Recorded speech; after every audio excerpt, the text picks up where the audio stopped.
Celito, tá procurando isso aqui? Ô, Isabela, tô procurando, esqueci aqui.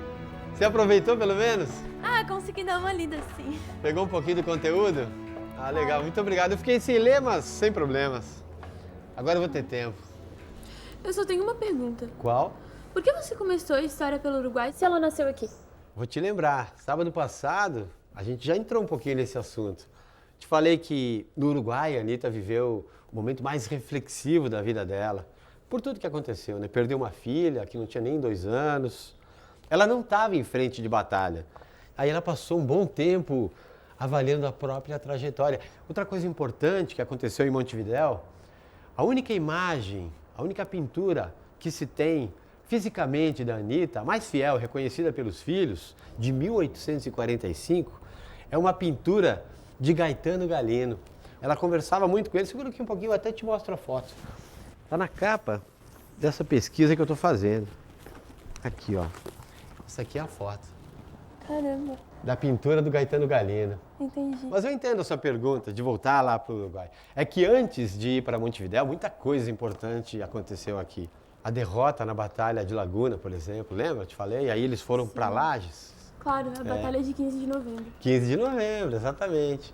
E lá em Lages, eles tiveram algumas dificuldades financeiras, pouco dinheiro, mas ainda assim encontraram um pouquinho de paz, passaram o Natal lá.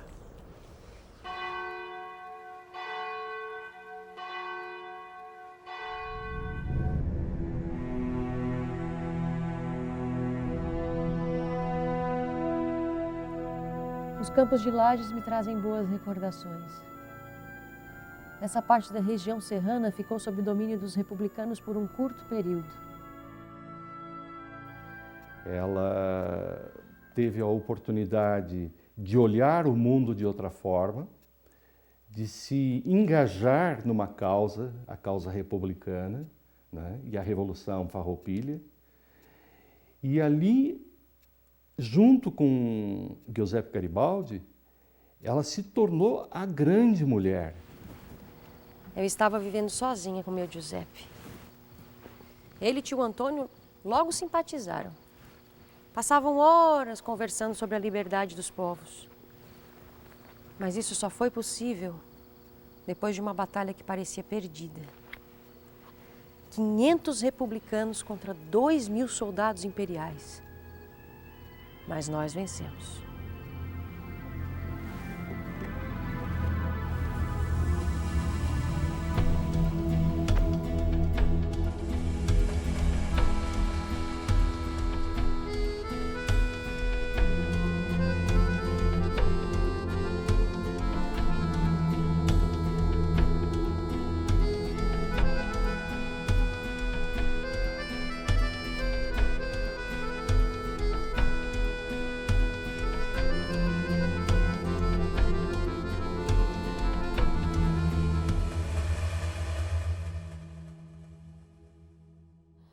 Poxa, 500 homens contra 2.000 soldados? Essa batalha a que a Anitta se refere foi em Santa Vitória, um lugar difícil de chegar, mas difícil até hoje. O acesso é muito complicado. Fica entre o Rio Grande do Sul e Santa Catarina. Lá funcionava um entreposto, é como se fosse uma alfândega, para cobrar impostos dos produtos que saíam do Rio Grande do Sul para outros estados. E eram considerados impostos abusivos. Aliás, essa cobrança foi um dos principais motivos da Revolução Farroupilha. E a Anitta não participou ativamente na frente, mas ela participou na retaguarda, levando chasques, levando recados de um pelotão para outro contra 2.000 soldados monárquicos, que foram derrotados. Que significou isso a tomada de Lages, ou melhor, a retomada da cidade de Lages. Encontramos em Lages uma casinha bonita, de madeira. Foi um momento de paz para mim e para o Giuseppe. Mas não durou muito. Que me importa? Se não tenho roupa para cobrir meu corpo, que me importa? Se sirvo na piccola república e não tenho dinheiro para pagar, sou soldado. Que me importa, hein? Tenho meu sabre, tenho minha carabina, que levo atravessada a tiracolo pelos areios. E eu tenho também a Anitta Meu più bello tesouro. Uma casinha de madeira em Lages, que bom! Estaria anunciado aí um período de paz e calmaria para Giuseppe e Anita Garibaldi? Não, porque logo chegou a notícia de que soldados inimigos estavam acampados por perto. Para ser mais exato, em Curitibanos, que antes pertencia a Lages. Sabendo da presença dos soldados do Império, os republicanos logo pensaram num ataque para pegar os soldados desprevenidos. E saíram de Lages em direção a Curitibanos. Anita Garibaldi vinha na retaguarda, lá atrás, comandando 20 homens, cerca de 20 homens, que traziam armas e munição. Mas aí, chegando em Curitibanos, aconteceu o inesperado, o imprevisível. Os republicanos que queriam surpreender os soldados acabaram caindo numa emboscada exatamente nesse lugar aqui, ó, que ficou conhecido como Capão da Mortandade. E aqui está um símbolo que marca a história.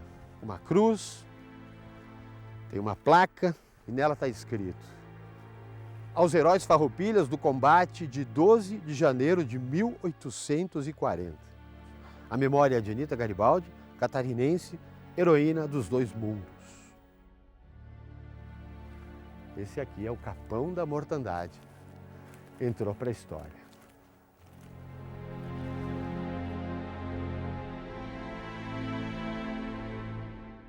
Nós, da região, consideramos isso aqui um solo sagrado, pelas pessoas que morreram aqui. Foram enterradas em cova comum. Dos quase 500 farrapos, bateram em retirada apenas 73. Os outros morreram aqui. Morreram aqui. Foi talvez o mais sangrento do lado farrapo dos combates, dos quase 10 anos de combate. E além um pouco de onde hoje é a cidade de Curitibanos, no local conhecido como Três Forquilhas, houve uma emboscada que o Teixeira Nunes não se apercebeu e que o Garibaldi tentou alertá-los. E começou um forte tiroteio. O Teixeira Nunes foi chamado por alguns soldados que ele perseguiu e, na verdade, quando ele chegou no local chamado Capão da Mortandade, ali estavam entrincheirados muitos soldados do exército monárquico e foi uma fuzilaria e houve uma chacina praticamente. Caímos sim em uma armadilha. Apesar da bravura de Teixeira Nunes, a nossa cavalaria foi derrotada. E com meus 63 infantes, me vi cercado por mais de 500 homens da cavalaria inimiga. Neste dia, Anita assistiu ao momento mais terrível da guerra. Na retaguarda, ela se apressou para nos alcançar e acabou cercada pelos imperiais. Anita poderia ter fugido. Uma ótima cavaleira. Também montava um ótimo cavalo. Mas não Anita, não. Questo peito daquela donna batia um cuore de herói. Enterrei as esporas no ventre do cavalo. Passei no meio do inimigo. Um tiro, um único tiro, passou de raspão, furou meu chapéu e chegou a arrancar uma mecha do meu cabelo. Porém, um segundo tiro atingiu meu cavalo, eu caí e fui obrigada a me render. Prisioneira, eles zombaram de mim. Eles disseram que eu não tinha motivos para ser arrogante, já que o capitão Giuseppe Garibaldi estava morto. Foi a única coisa que sobrou do teu marido. A próxima vai ser você. Num momento senti falta de ar. Fiquei angustiada e as minhas mãos ficaram geladas. Eu nunca imaginei que a tortura emocional como arma de guerra pudesse ser tão cruel e mortal quanto uma bala. A Anita virou refém dos guardas. Mas aí ela fez o que seria o último pedido de uma prisioneira. Fez um pedido para o coronel Albuquerque, que era o comandante do exército imperial. Mas o que ela poderia pedir? Ela estava presa. Então, ela pediu para procurar o corpo de Garibaldi no campo de batalha. E olha, ela insistiu, mas insistiu tanto que o coronel autorizou.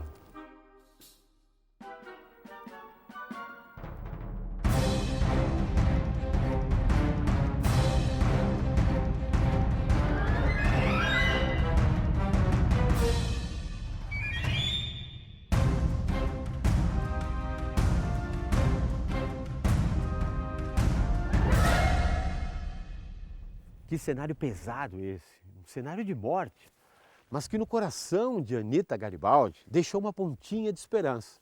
Sim, porque revirando os corpos, ela não encontrou Giuseppe Garibaldi. Bom, depois disso, Anita foi levada pelos soldados de volta para o local onde estava presa, em Curitibanos. Em silêncio, mas com um pensamento: Giuseppe está vivo. De madrugada, aproveitando um descuido dos guardas, Anita fugiu. Roubou um cavalo e saiu em disparada, cruzando matas fechadas, atravessando rios, tudo para encontrar Giuseppe Garibaldi. Depois de afugentar sentinelas que estavam nas trilhas, como se fosse uma assombração, porque ela cavalgava à noite com o palo aberto na escuridão, correndo a cavalo e se jogando no rio, do Rio Canoas, por exemplo, onde ela atravessou a nado o Rio Canoas grudado nas crinas do cavalo. E chegando em Vacaria, se guiando pelas estrelas, Teixeira Nunes perguntou a ela, diz: "A senhora por aqui, dona Anita? E como a senhora conseguiu nos encontrar? Como é que a senhora conseguiu chegar?" E ela respondeu com muita calma: "Vim vindo, coronel, vim vindo."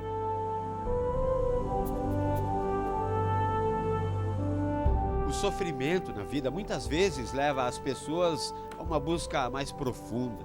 E há quem procure na literatura a compreensão para a dor da alma. Era o que Garibaldi fazia. Buscava, por exemplo, na obra de Dante Alighieri, a Divina Comédia, o entendimento do que poderia significar o inferno, o purgatório e o paraíso. Garibaldi tinha, sim, esse requinte cultural. E passou tudo para Anita. Apesar de tantos desafios, tantas críticas, esse foi um momento de muito crescimento, cultural e pessoal, para Anita Garibaldi. Perdido numa selva escura, erra nela toda noite. Outro dia, atravesso uma colina. À sua frente, um leão, uma pantera, uma loba. Eu expulso da selva.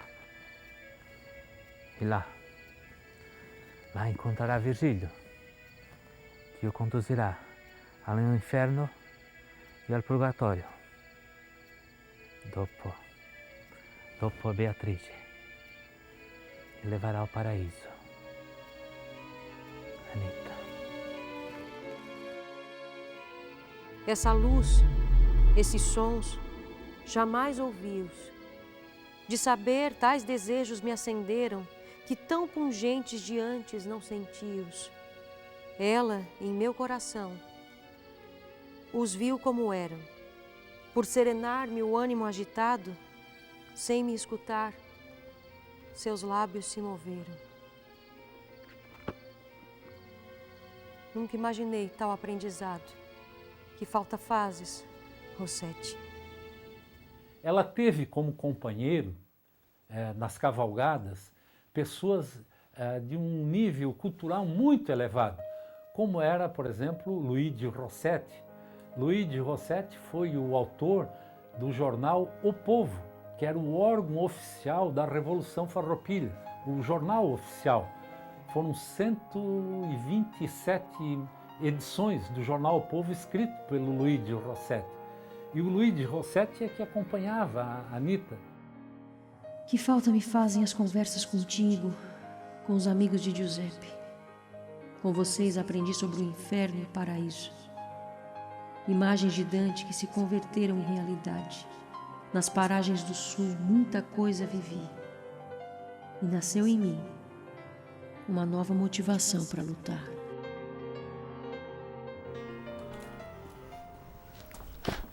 Então ela estava grávida? Sim, ela estava grávida. A nova motivação de Anita estava na gravidez e na chegada desse primeiro filho. Ela não podia lutar então, né? Não podia lutar?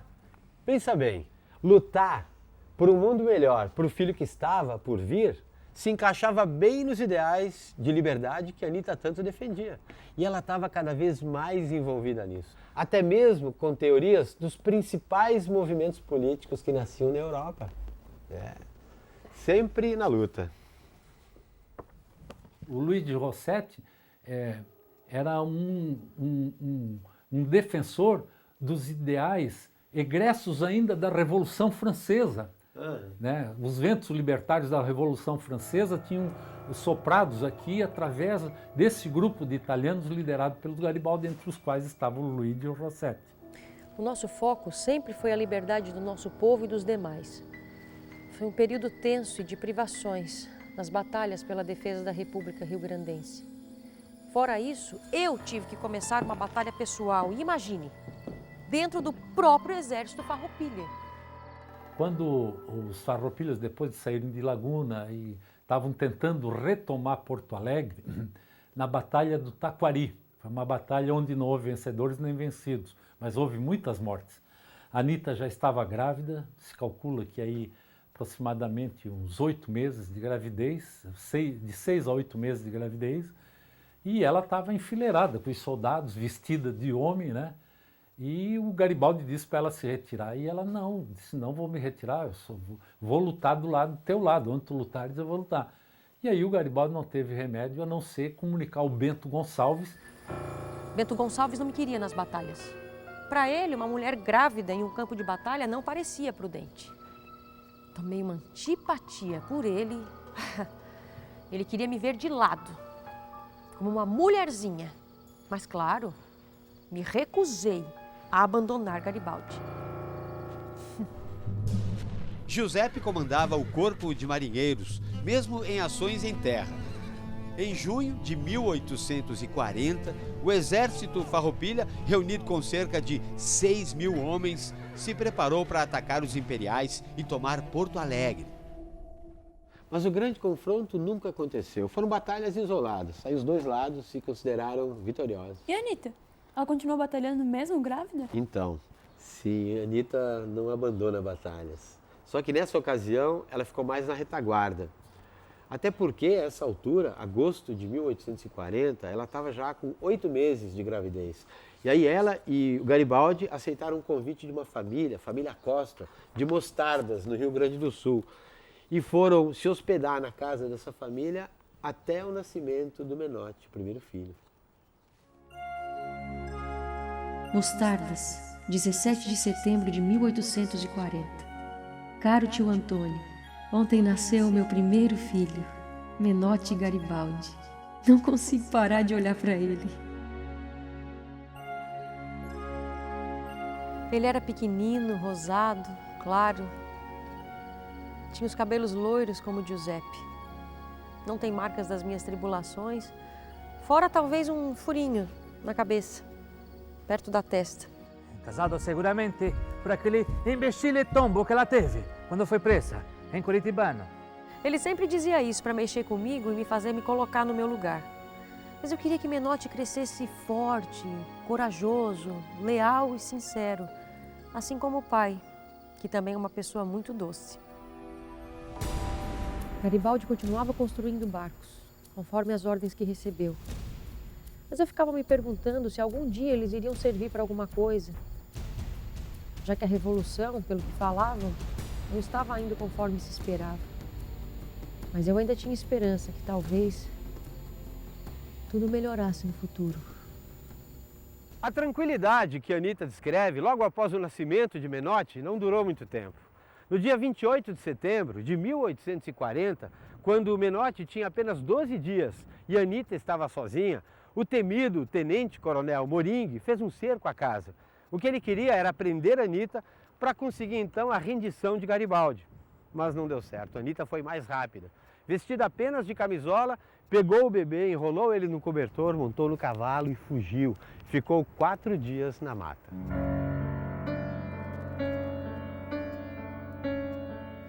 Por amor a ele, acho que eu conseguiria ficar em casa por um certo tempo. Como em Laguna, quando eu era uma menina, com toda aquela gente miúda à minha volta. Mas eu não sei, eu acho que isso iria contra a minha natureza, sabe? Eu tenho necessidade de espaço, de movimento, de justificar de alguma forma a minha existência. Eu acho que os filhos precisam sim da presença do pai e da mãe, mas o quanto antes devem se tornar independentes e capazes de sobreviver. Ecco, é vero, Anita. As aventuras do nosso pequeno Menotti já tinham começado, embora ele não se desse conta disso. Eu tive que ir para Setembrina, para comprar unas guarnições para os soldados que resistiam e também uma roupa para Menotti. O caminho periculoso e o tempo malo me deixaram longe de casa mais tempo que eu desejei. Rossetti me convenceu que devia acabar com esta guerra e que o Brasil, mais cedo ou mais tarde, se tornaria uma república. Por isso, o caminho de volta foi de reflexão, mas logo tomado de angústia pela minha chegada e por não ter encontrado nem Anita e nem Menotti em casa. Imagine que apenas 12 dias após a sua chegada a este mundo, ele quase foi capturado e morto pelo capitão mais sanguinário do Império, Chico Pedro Moringue. Fiquei apavorada com a ideia de me pegarem o menino. Fugi com ele no meu colo, a cavalo. Me escondi num lugar de vegetação cerrada, até ouvir a voz de Garibaldi, gritando meu nome.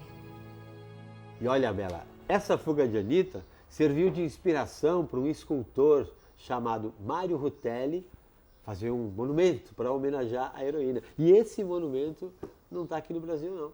Ué, tá onde? O Mário Rutelli é italiano. Aí imagina, o monumento está em Roma, na Itália. Legal, né? Foi um pedido na época do primeiro-ministro, então primeiro-ministro Benito Mussolini. Aquele Mussolini? Aquele Mussolini, que muita gente contestava pela forma como ele conduziu o governo da Itália e também pela forma como ele fez a homenagem aos heróis de guerra, reunindo todos num único espaço. Muita gente diz que isso foi feito com fins políticos. A Anita está entre esses heróis e foi homenageada 100 anos depois, quase 100 anos depois de ter morrido.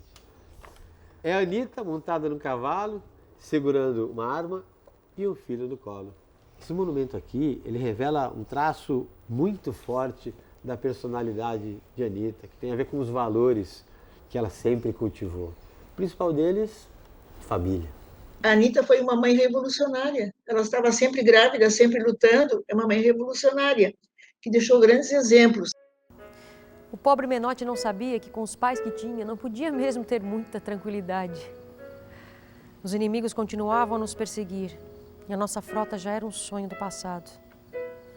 Nós, os revolucionários, já estávamos preparando uma fuga em direção aos planaltos do interior, até São Gabriel. Mas se os farroupilhos estavam planejando a fuga, isso quer dizer o fim das batalhas, o fim da República? Olha, para Anita e Garibaldi, talvez sim. O Garibaldi já via a Revolução Farroupilha como uma guerra diplomática, não mais como uma guerra com armas. Mas essa fuga, a subida da Picada das Antas, do Rio Grande do Sul, marcou demais a Anita. Talvez ela tenha visto ali as consequências mais trágicas de uma guerra. A grande retirada é pelos campos de cima da serra. Ali passaram muitas privações. Garibaldi não via mais motivo de ficar participando da Revolução Farroupilha. Já tinha uma família, já tinha uma mulher, uma criança, e eles seguem em direção aos campos de cima da serra. E é muito frio de noite, muito calor durante o dia, muitas mulheres morrem, cavalos, pessoas, e hoje é um lugar muito lindo, mas na época é muito agreste. Ali eles seguem e passam por Mato Castelhano, passam por Passo Fundo, Cruz Alta e descem até São Gabriel, onde é o reduto, o acampamento Farroupilha. Quando ela chegou em São Gabriel, ela escreveu uma carta para a família Costa, contando tudo o que aconteceu quando saíram de Mostardas.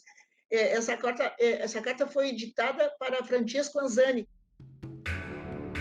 Logo a viagem se tornou penosa, por causa do terreno totalmente intransitável. Era preciso cortar a vegetação densa, metro por metro. Alcançamos as tropas dos farrapos e iniciamos com eles a caminhada em direção às alturas. A coluna de companheiros parecia estender-se até o infinito. Ministros, parlamentares, funcionários, empregados, artesãos e pobretões. Todos fugitivos, com suas famílias, pais, mães, filhos. As reservas de alimento logo começaram a se esgotar e a caça começou a rarear. Todos sofreram, especialmente mulheres e crianças que depois de algum tempo não conseguiam prosseguir. caminhada era muito difícil e as crianças logo caíam exaustas. As mães,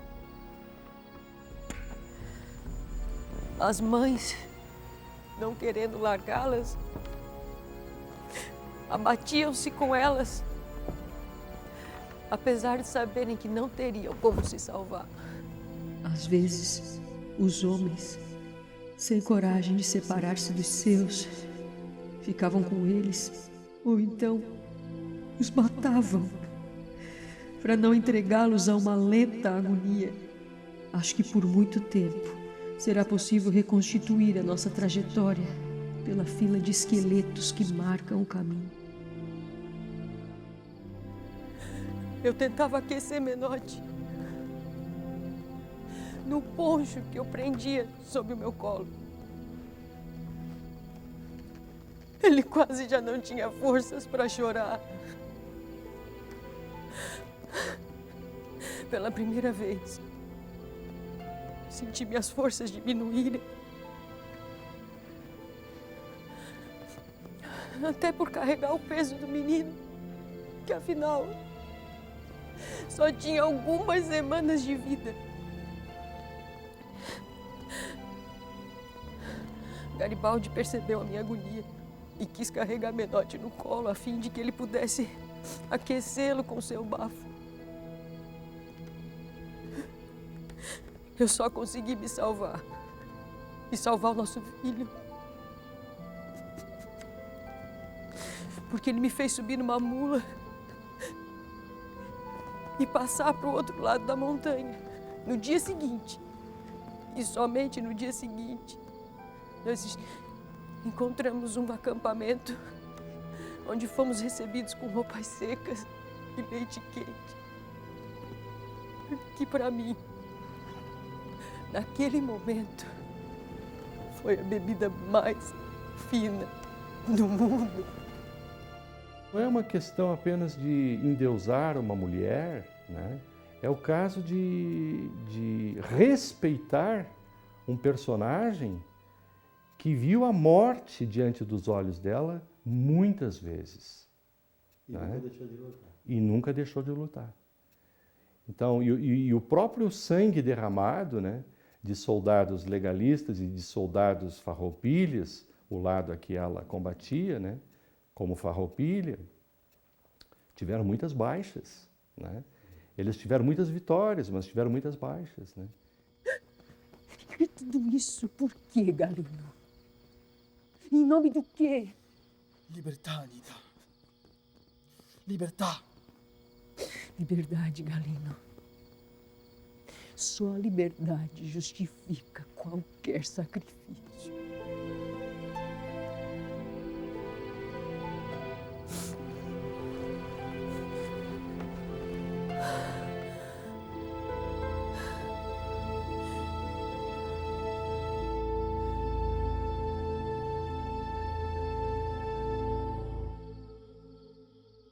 Quantos morreram pela liberdade, né? Ah, muita gente. Cerca de 5.000 pessoas, isso num curto espaço de tempo. E hoje a gente pode até dizer que muito da liberdade que a gente tem se deve à luta dessas pessoas. E a Anita, você sabia que ela foi a primeira mulher a lutar e falar sobre república na história do Brasil? Não tem no Brasil, na história do Brasil, não posso falar América, mas na história do Brasil, outra mulher que tenha dado início à palavra república nesse país. Nenhuma mulher na história da humanidade pegou em armas para lutar por 4 repúblicas.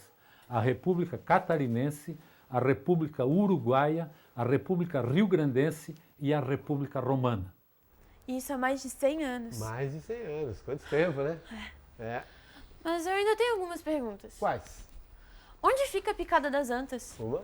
Tem algum monumento histórico lá para os republicanos? 2. O Menotti sobreviveu? 3. Tá curiosa? Isso é muito bom. O Menotti sobreviveu, sim, graças à força de Anita e os cuidados de Garibaldi. Agora você perguntou de Picada das Antas, onde fica? A gente até já falou sobre isso. No Rio Grande do Sul. E interessante que ao redor de Picada das Antas, algumas cidades ganharam o nome de pessoas importantes que participaram dessa travessia, dessa trajetória. Garibaldi, Bento Gonçalves, Até a Revolução Farroupilha dá nome a uma cidade. Farroupilha, na Serra Gaúcha. Tá, e depois disso, o que aconteceu? Depois disso, vamos lá. Em 1841, o Garibaldi pediu dispensa do exército republicano. Aí ele, Anita e o Menotti partiram para o Uruguai. Levaram 50 dias para chegar lá. Mas vou te fazer uma proposta.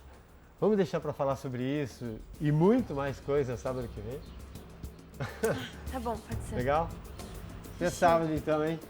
Tá. Não vai deixar de vir, não. Não. Eu vou estar aqui.